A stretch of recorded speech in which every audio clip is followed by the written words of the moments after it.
নূপুর কথাকে বলে, একদিন সব ঠিক হয়ে যাবে। কথা এভাবে ভেঙে পড়ো না। তখন কথা বলে, আর আশা জাগিও না কাকিয়া, আমার খুব কষ্ট হয়। এই বলেই কথা কাঁদতে কাঁদতে নূপুরকে জড়িয়ে ধরে। তারপর কথা কর্তা দাদু ও বাড়ির সকলের জন্য চা নিয়ে আসে। আর অগ্নি নিচে এসে নূপুরের কাছে কফি আর গরম জল চায়।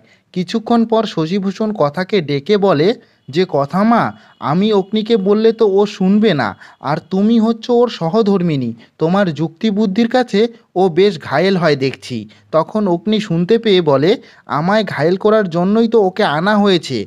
তখন রেনু বলে, ও দাদুভাই এরকম কেন করছো? তোমার দাদান কি এমন বলল? তখন এভি বলে, দাদান নয় ঠাম্মি, উনি শুধুই আমার কাছে এইচওএফ।